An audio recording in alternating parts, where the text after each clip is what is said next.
way we grow, transport, store, and eat food releases a staggering amount of unnecessary carbon dioxide into our air. Along with other pollutants, CO2 is having a devastating effect on our climate, causing economic damage and loss of life around the world. We can all help with this problem. It's just really not that hard. You can make a big difference with almost no effort at all. You don't have to be an expert. For example, most modern farming methods use massive amounts of fossil fuels, but we have an easy answer: eat more organic foods. It turns out organic foods are not just better for you, but a lot healthier for our Earth. Organic farming actually locks carbon dioxide down into the soil. Next, eat locally. The farther your food has to travel to get to you, the more CO2 gets dumped into the air. Trucks, ships, planes, and trains all harm our climate just to get food to you. This is especially true if the food needs to be kept refrigerated or frozen while it travels. When you're shopping, notice how far a product had to travel to get to you. It's pretty easy to do. Just read the label. In fact, whatever you're shopping for, choose local products if you can. Next, eat fresh foods. Typically, fresh foods use less packaging.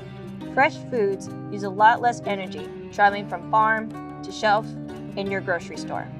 One study suggests a bag of frozen carrots takes 2 to 3 times the energy to get to your kitchen as a fresh bunch. Eating foods that are in season means less energy to store, package, and preserve the food. And it simply tastes better. Who doesn't want that? And don't waste food. It's estimated Americans waste almost 50% of their food every day. All the fuel, fertilizer, water, time, and energy that went into growing, packaging, and transporting that food goes to waste right along with it. Globally, food waste adds 8% to the greenhouse gases going into our atmosphere. This is more than twice the greenhouse emissions produced by all ground transportation in the United States. And eat less meat. This is a good example on how what seems like a small thing means a lot.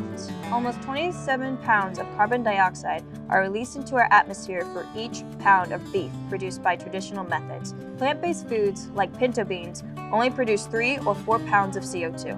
And remember, that's 100% carbon dioxide.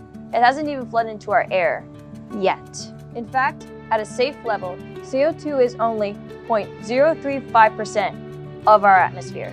If you were to eat 1 pound less of beef a month, you can save over 320 pounds of carbon dioxide in 1 year. That's a column of carbon dioxide 1 foot square over 2,700 feet high that wouldn't be in our air. If everyone in America ate 1 less pound of meat a month, we could save 104 billion, that's with a B, billion pounds of CO2. It should be noted there are some farms that produce meat with less environmental impact. Look for them locally. Other easy things you can do include bringing your own bags when you shop, buy foods in bulk, and only as much as you need. Consider a form of edible landscaping. The shorter the distance between where your food grows and your plate, the healthier it is for you and the earth. What is best for our earth is also best for you and your budget. So do what you can when you can. And remember, small actions are not meaningless. So, eat more organic foods. Eat locally. Eat fresh foods. Eat foods that are in season. Don't waste food. And eat less meat.